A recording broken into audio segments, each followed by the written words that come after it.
The Image of Doom by Unknown. From Baffling Mysteries Number 9, July 1952. A haunting legacy of guilt and revenge. I am still dazed as I ponder the strange series of events that has led me to this fearsome, accursed chamber.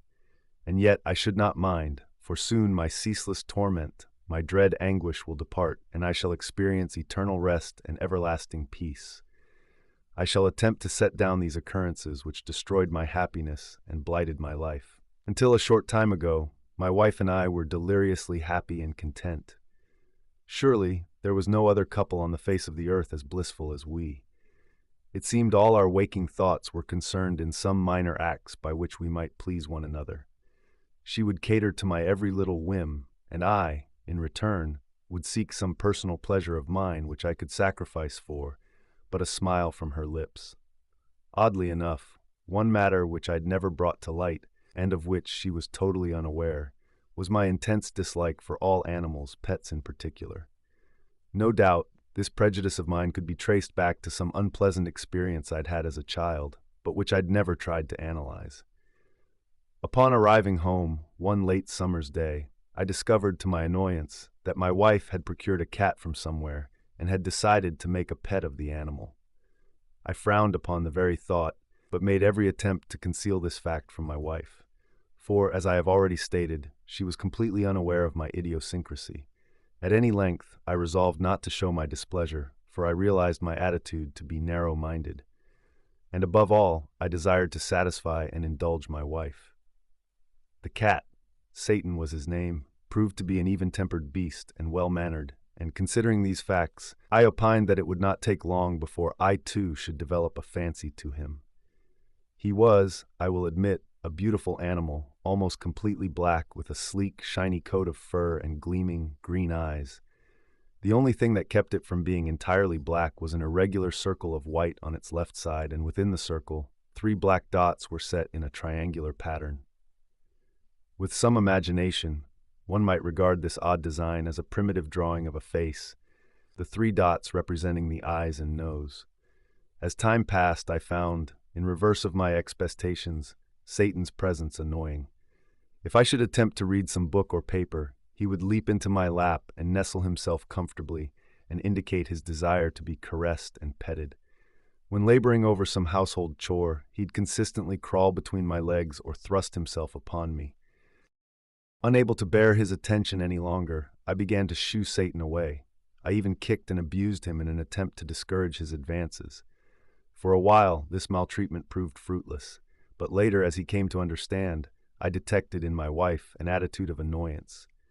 This displeasure in her, being the last thing I wanted to arouse, I decided to curb my violent temper. Now, as I made friendly advances toward Satan, he avoided me. When I entered the room he occupied, he would either show his resentment or saunter out with what I regarded as an arrogant air. Without thought or reason, I resented Satan's very right to express his annoyance at my approach. And yet, considerate of my dear wife's emotions, I hesitated to act on my resentment at first. Then came that dreadful night. The desire to take him up in my arms, to make friends with him, became overwhelming. Satan seemed to detect this, and very cleverly managed to disappear as I labored to seek him out. Our house was large, and for so small an animal it was not difficult to discover several places in which to hide. Yet I was determined. I was certain that once I held him close and bestowed my affections, he would most assuredly understand. But he was nowhere to be found. Almost to the point of exasperation, I resolved on a means with which to locate him. I started in the basement, covering every nook and cranny.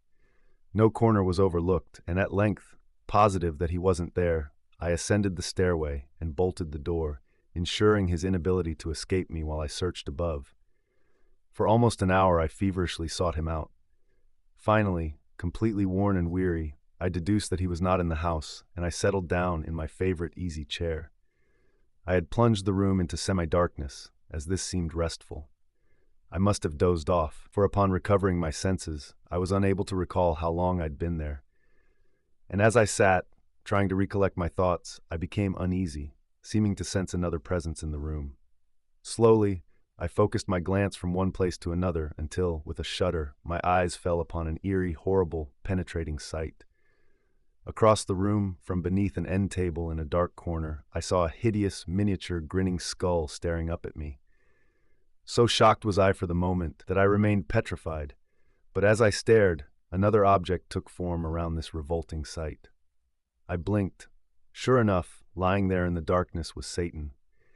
And the skull, that terrifying image of doom, was nothing more than the indefinite splotch of white on Satan's left side, to which I have alluded earlier. The irregular circle of white fur had taken on a more definite outline, and the three small black spots represented the hollow eyes and nose of the skull. It took but a moment to recompose myself and recall the efforts in which I had indulged earlier. In a sudden movement, I was on my feet and had closed the door, securing the beast within the four walls of that room. Then, I turned in Satan's direction. Immediately, he was on his feet, his back hunched up in apparent fright. He hissed loudly as I approached, and as I reached out a hand to pet him, he darted away. I followed him from one side of the room to the other, until he suddenly found himself trapped in a corner. Once more, I withdrew my hand with a jolt of pain. The terrified beast had sunk his claws deep into my flesh. My entire frame throbbed violently for a moment. With a devilish fury, I grasped the monster by the neck and lifted him from the floor. Turning, I bounded through the door and down the basement steps. Apparently aware of its impending fate, the beast struggled furiously to break my grip. I darted across the basement room, hurled open the furnace door, and thrust Satan within the metal confines, where hungry flames licked ravenously. The piercing shrieks, which lasted for but a moment, chilled me to the very marrow. On the day following the deed, which I managed to keep secret from my wife, several neighbors informed me of a strange phenomenon emanating from the chimney of my house. I stepped out to view it, and it seemed, upon first sight, that my pounding heart would burst. There, formed in the smoke issuing forth from the chimney, was the shape of a skull. Try as I might, I could not dismiss the sight from my mind. It was shortly after that I detected in my wife more than a suspicion on her part of the role I had played in disposing of Satan. Tormented beyond endurance over the guilt I held buried in my breast, I sought some means to atone. This manifested itself in my personally procuring another cat, so similar in appearance to Satan that one would hardly have been able to tell them apart. This new pet, whom I also named Satan, surprisingly enough, bore the exact same markings on its left side as the first cat. An indefinite splotch of white fur with three black spots set at a triangle. Were I superstitious enough to believe in reincarnation, I should not have doubted it to be the same cat. For a short while, happiness reigned supreme in our home. But in time, the exact opposite of my anticipations were realized. The presence of this new pet would only bring to mind my heinous crime against the former. But this was not all. As before, the irregular pattern on Satan's left side gradually began to take on a definite shape. Day by day, I noticed the change. The design was slowly transforming itself into the image of doom. Consistently, I attempted to avoid the animal, but the more I repulsed him, the more he would bestow his loathsome caresses upon me. At night, I would suddenly awaken with a start to find the beast seated on my chest, its red tongue licking at my face.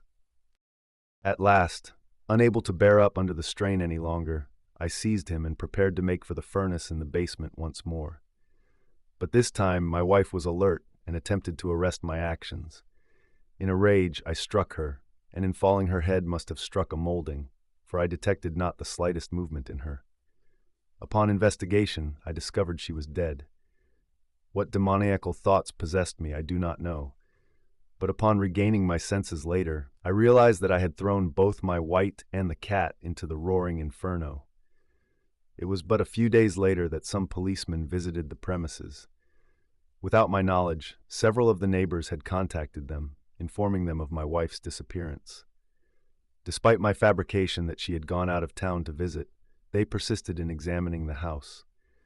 I accompanied them in their search, and when, at length, they descended to the basement, my breath grew more rapid. They were most quiet during the search, but as they prepared to depart, one of them accidentally kicked the coal shovel. It fell against the furnace with a loud clang, and then, suddenly, there arose the most fearful wail, a hollow moaning, enough to turn one's blood to ice. They turned. One of them flung open the furnace door and out bounded Satan, very much alive. The pile of charred bones mixed with the ashes were soon analyzed. But now my brain is pounding mercilessly, and I can recount no more. There are footsteps coming down the corridor, coming for me. My torment will soon be ended. The preceding thrilling story has presented for your enjoyment. This classic work is now in the public domain, making it freely available to be shared and appreciated by all. Some elements may appear outdated or insensitive by today's standards, but we present this work in its original form to preserve its historical context and literary significance. Sit back, relax, and indulge in this timeless tale. Please like, comment, subscribe, and share. Every bit helps this channel grow. Thank you.